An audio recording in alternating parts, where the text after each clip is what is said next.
Hey there, over the course of my tour this year, I've been watching a lot of the TV show Would I Lie to You after my show to wind down. It's arguably one of the best comedy shows of all time. Definitely one of my favorites. I reckon I've watched like 100 episodes this year, but as a result of watching so much, now when I watch it, I have some very specific preferences. So if you've seen the show, you'll be familiar with a segment they do where they say, "This is my," and then a random person comes and stands next to the panelists right here, and then each person has to tell a story about how they know this person. Only one of the panelists actually knows this person. And the same subtle thing occurs at the end of this segment every single time. So the other team, they guess which of the panelists knows this guy. The answer is revealed. One of these panelists knows this guy. And then it always cuts to this shot here. And the random guy walks past all the panelists. And this is the moment that I'm always looking at keenly because you can get a measure of a person based on how much respect they show to this guy. One of these panelists knows this guy. So as they walk past, sometimes the panelist will stand up, maybe even shake hands. "Thanks for coming on, man. Good to see you again." But sometimes the panelist that knows the person barely looks at them or just does a little...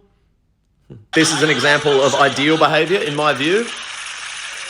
Standing up, double handshake. Good work, Lee. The second subtle behavior that some guests exhibit that frustrates me a little bit happens in just a normal round. So as you well know, if you're still watching this video at this point, this is the normal structure of a normal round on Would I Lie to You. Someone reads a card with a statement on it, then an interrogation begins. The second team question the person who read the card about the statement, and then the second team have to make a decision. Is it true or a lie? They lock in a decision, and then this person who read the card does a reveal. It personally annoys me when a guest, it's never the team captains, very telling, when a guest is about to do the reveal, so the other team, they've locked in whether they think it's true or a lie, they do a little trick during this reveal. Sometimes, only sometimes, the guest will be like, "Of course, that is a true," and they'll do a little like trick there, but like you had your time for tricks. You had lots of time here to do tricks. But at this point, the decision's already been made. They've already locked their guests in. So there's no point to being tricky here. You had your chance to be tricky. Just hit the button and reveal whether it's true or a lie. In my view, the only people doing this little bit of trickery here are mad they didn't do enough trickery here and they're overcompensating for what they lacked here. And it's defensiveness,